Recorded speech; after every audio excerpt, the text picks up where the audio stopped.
Καθώς διάβαζα το βιβλίο μου, ξαφνικά χτύπησε η πόρτα. Τι να είναι άραγε αυτό το μυστηριώδες κουτί?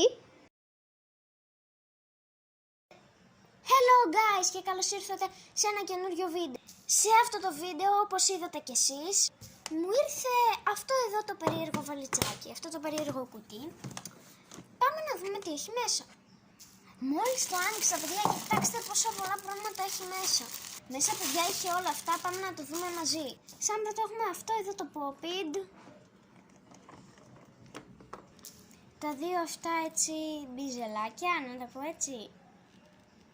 Έτσι, ωραία. Και αυτό είναι το ίδιο ακριβώς πράγμα. Αυτά τα δύο που είναι για τα χέρια να δυναμώνουν τα δάχτυλα και αυτά, θέλει λίγο πίεση έτσι. Όχι υπερβολική, αλλά θέλει λίγο. Αυτά τα δύο πραγματάκια που είναι έτσι...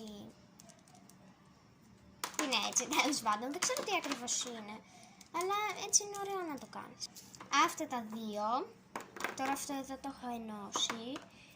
Είναι το ίδιο πράγμα ακριβώς. Αυτό εδώ πέρα το είναι σαν κύβα στη ρουμπίκ, αλλά είναι κάπως διαφορετικό. Το κάνεις έτσι, έτσι. Μπορείς να το κάνεις πολλά διαφορετικά πράγματα. Αυτά τα δύο Pop-It.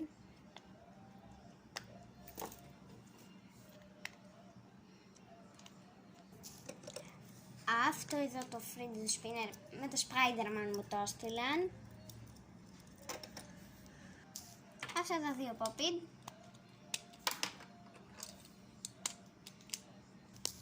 Αυτό είναι εδώ το πολύ μικρό κύβα του Rubik. Και για το τέλος έχουμε αυτό εδώ το διχτάκι που έχει μέσα μια μπίλια ή έναν βόλο, δεν ξέρω τι ακριβώς είναι. Και έτσι το κάνεις, είναι ωραίο, είναι satisfying. Αυτό ήταν το βίντεο για σήμερα, παιδιά. Αυτά ήταν όλα τα πράγματα που μου έστειλαν. Σας ευχαριστώ που είδατε το βίντεο μέχρι το τέλος. Μείνετε μαζί μου, σας αγαπάω. Bye!